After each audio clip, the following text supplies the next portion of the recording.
গতকাল 25 জুলাই সকাল থেকে বিভিন্ন সোশ্যাল মিডিয়াতে ইউটিউবেতে একটি ভিডিও প্রচার করা হয়েছে খুবই নোংরা ধরনের, যেখানে স্ত্রী পুরুষ চরিত্র দেখা যাচ্ছে। তাদের মধ্যে যে পুরুষ চরিত্র তার সঙ্গে আমার নাম যুক্ত করার চেষ্টা হচ্ছে। ভিডিও ঠিক কি ভুল তৈরি করা কিনা, কোন চরিত্র কারা করেছে আমরা কিছু জানি না, কিন্তু এর দ্বারা আমার ব্যক্তি চরিত্রকে হনন করার, আমার ব্যক্তি ইমেজকে ধ্বংস করার এটা খুব প্রচেষ্টা হয়েছে। একটি ষড়যন্ত্র চলছে অনেকদিন, সেই চক্র থেকে এটা করা হয়েছে। সেই জন্য আমার মনে হয়েছে যে এটা সত্য সামনে আসা উচিত এবং যারা এই চক্রান্ত করছে তাদেরকে আইনের সামনে আনা উচিত। আমি পুলিশের সাইবার ক্রাইমেতে সর্বোচ্চ অফিসেতে আমার তরফ থেকে কমপ্লেন করেছি যাতে এই তদন্ত করা হয় এবং যারা এই চক্রান্তে যুক্ত তাদেরকে এক্সপোজ করে আইনের সামনে আনে, আইনের দ্বারা সাজা দেওয়া হয়।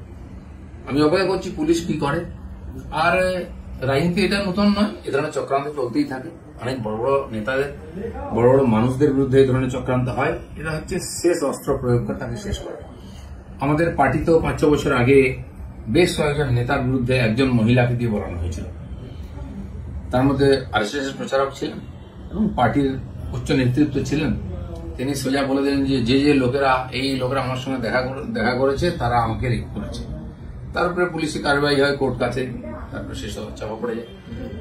ইদানিংকালে সন্ন্যাসী দীপ্ত মহারাজের ব্যাপারে এরকম হয়েছে, 12 বছর আগে কোনো মহিলা নাকি তার উপরে অত্যাচার করেছেন, তিনি এসে স্টেটমেন্ট দিয়ে দেন, তিনি বিরাট চর্চা হচ্ছে। এ ধরনের ঘটনা লাগাতার হয়।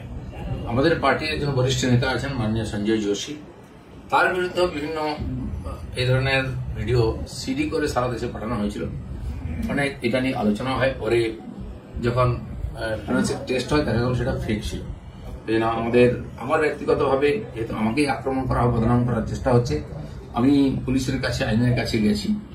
আমি দেখতে চাই পুলিশ কি করে এই ধরনের চক্রান্তে, কারণ এর তো কারোর বিরুদ্ধে লড়াই করা সম্ভব নেই ভাবে।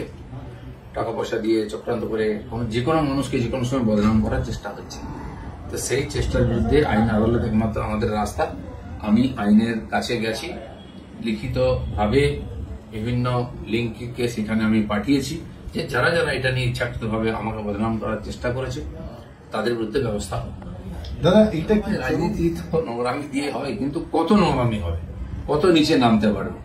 পশ্চিমবাংলার রাজনীতিকে বারবার কলুষিত করার চেষ্টা হচ্ছে। আমরা যারা সাধারণ কর্মী হিসেবে সাধারণ মানুষের সঙ্গে থাকি, আমিও 40-42 বছর ধরে সামাজিক জীবনে কাজ করছি।